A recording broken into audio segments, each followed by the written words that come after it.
أعوذ بالله من الشيطان الرجيم. بسم الله الرحمن الرحيم. الحمد لله. الصلاة والسلام على رسول الله وعلى آله وصحبه ومن والاه وبعد. السلام عليكم ورحمة الله تعالى وبركاته. Lahat ng papuri, pasasalamat ay tanging kay Allah Subhanahu wa Ta'ala, ang nag-iisang tagapaglikha. Sino man ang gabayan ni Allah Subhanahu wa Ta'ala sa tuwid na landas, tunay na walang makapagliligaw sa Kanya. Sino man ang bigyan ni Allah Subhanahu wa Ta'ala ng kaalaman, tunay na walang makapagpigil nito. At kung sino man ang iligaw ni Allah Subhanahu wa Ta'ala sa tuwid na landas ay tunay na walang makapaggagabay nito. At kung sino man ang hindi bigyan o pagkaitan ni Allah Subhanahu wa Ta'ala ng kaalaman sa relihiyong Islam, ay tunay na walang makapagbibigay sa kanya ng kaalaman kahit na sino paman. Mga kapatid, ngayon ay nasa pangalawang araw tayo ng buwan ng Ramadan. Alhamdulillah. At sa pangalawang hadith na rin tayo mula sa kitab na Umdatul Ahkam. No? Pangalan ng kitab ay Umdatul Ahkam. At sa Babus Siyam. Kumbaga sa chapter o sa bahagi na tinatawag na pagfa-fasting. So ngayon, una ang lahat, kumbaga ang pag-aaral natin sa relihiyong Islam ay una dapat ang intensyon natin ay para kay Allah Subhanahu wa Ta'ala. At upang mawala o maalis natin sa ating sarili ang ating kamangmangan at maalis din natin sa ang kamangmangan ng iba. Kumbaga ituro natin din sa iba kung ano ang ating nalalaman. Dahil ang tunay na kaalaman ay yung ginagawa ito o sinasabuhay ito ng sarili.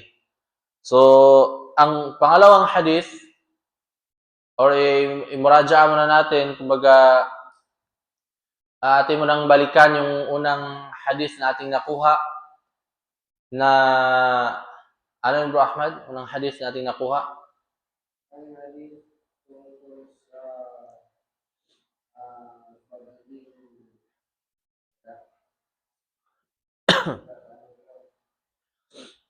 ang pagkain ng fasting. Hindi.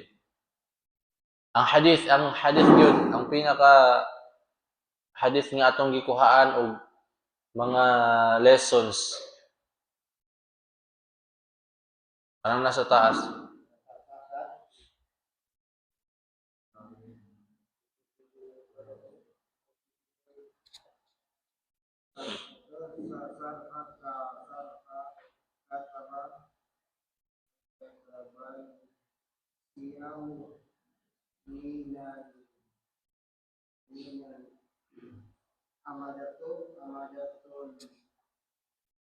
Umdatul Ahkam. Yan ang yan ang title niya.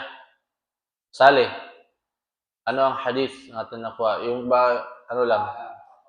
Summarize lang.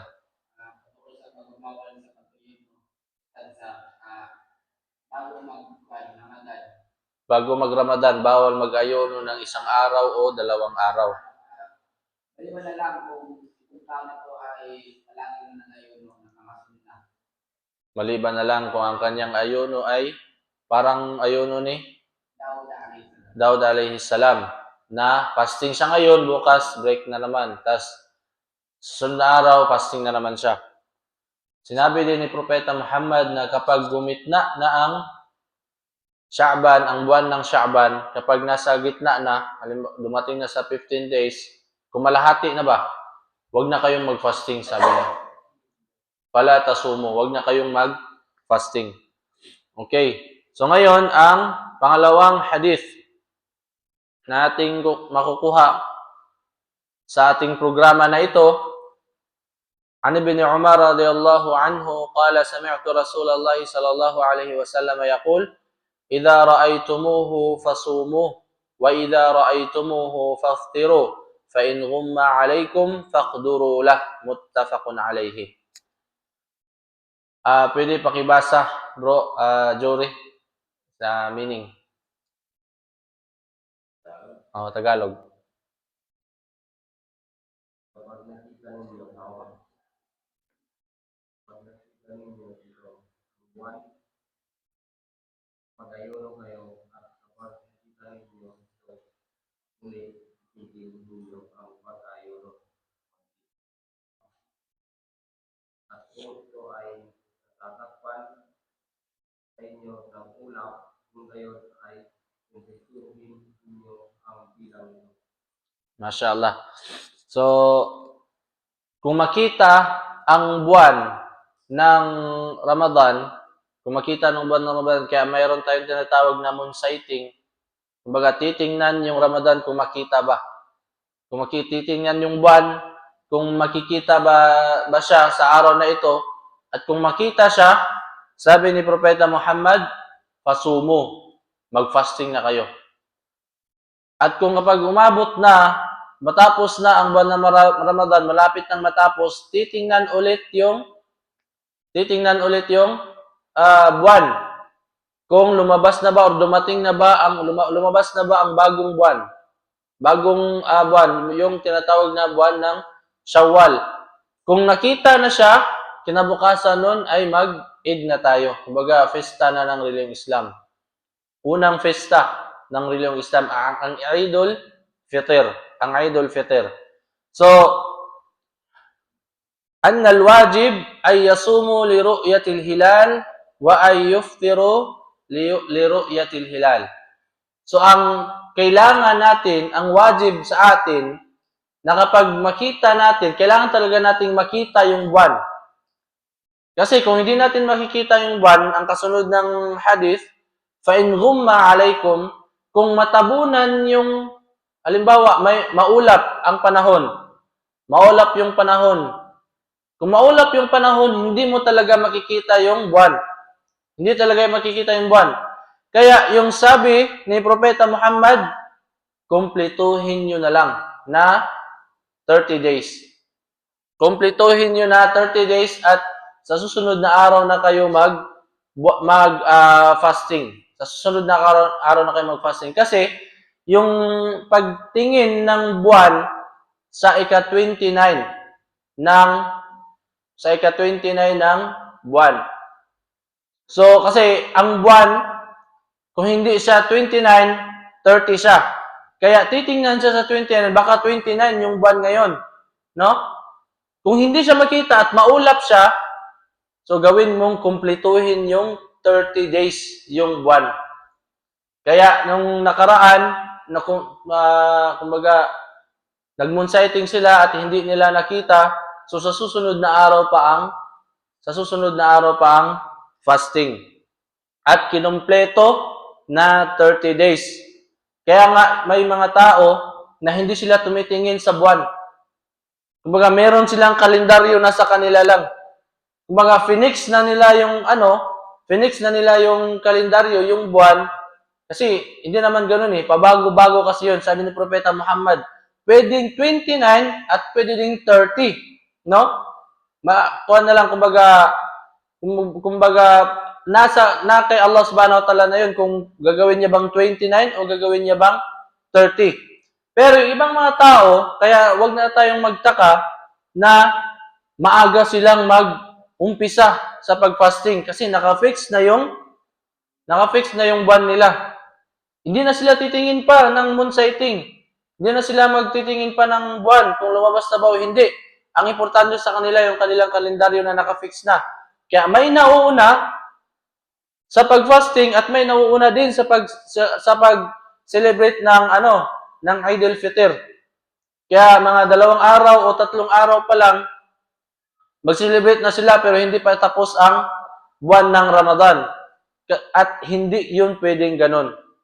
Ang obligado talaga na inutos ni Propeta Muhammad, titingnan yung buwan. Kumbaga, to see is to believe ba? Kung makita mo, yun ang yun na yung buwan. Pero kung hindi makita at malabo na hindi mo makikita talaga, 30 days. Kumpletuhin mo siya ng 30 days. At hindi pwedeng ganun mga kapatid, na kumbaga i-fix mo siya. Hindi pwedeng ganun. No, kasi kumbaga magpo-fasting ka na wala pang Ramadan at mag-i-aid ka na nang hindi pa tapos ang Ramadan, kumbaga hindi mo na kumpleto ang inutos sa iyo ni Allah Subhanahu wa Ta'ala. Dapat kumpletuhin 'yon at dapat sigurado ka na yung ginawa mong ibada kay Allah Subhanahu wa Ta'ala ay sakto. Dapat sakto, katulad ng pagsasala mo. Yung pagsasala mo, dapat sakto 'yan. Yung Maghrib hindi mo pwedeng gawing 4 o hindi mo pwedeng gawing 2. Dapat sakto talaga kung ano yung sinabi ng Allah na 3 yung gagawin mo. At patungkol naman sa pagbigay ng zaka, kung ano talaga yung hihingin sa iyo, kung ano talaga yung dapat na ibibigay mo, yun talaga yung ibibigay mo, hindi mo kukulangin at hindi mo kumbaga pwede mo siyang pasubrahan kung sadaka na lang, pero yung bigay mo talaga na kung obligado talaga sa iyo, dapat maibigay mo siya. Dapat maibigay mo siya.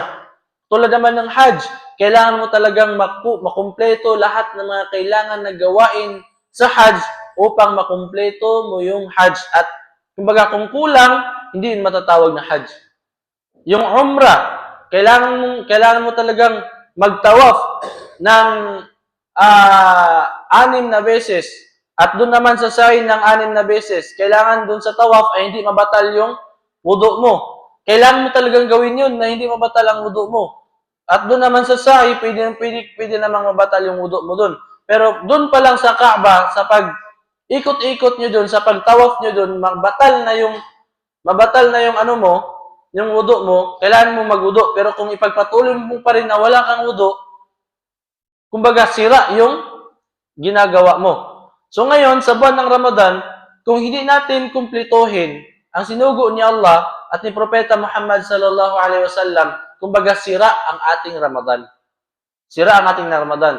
Kaya bilang isang kumbaga papanigurado, bilang isang sigurista na titingnan mo talaga o gagawin mo talaga kung ano yung inutos ni Propeta Muhammad sallallahu alaihi wasallam, titingnan mo talaga yung buwan, no? Titingnan mo yung buwan upang makasigurado ka at kung makita, mag-fasting kayo. At kung matapos ng buwan ng Ramadan, titingnan ulit ang buwan. Kung makita, mag-break na kayo ng fasting, ibig sabihin, Idul Fitr na. No? So, ganun mga kapatid, mga magulang sa reliyong Islam, nawa ay meron tayong nakuha kahit kunting kaalaman patungkol sa ating hadith nga nakuha ngayon. At inshallah subhanahu wa ta'ala, kung meron kayong katanungan patungkol sa ating topic ngayon o sa ibang sa labas ng ating topiko, inshallah, ay ating sasagutin sa abot ng ating makakaya.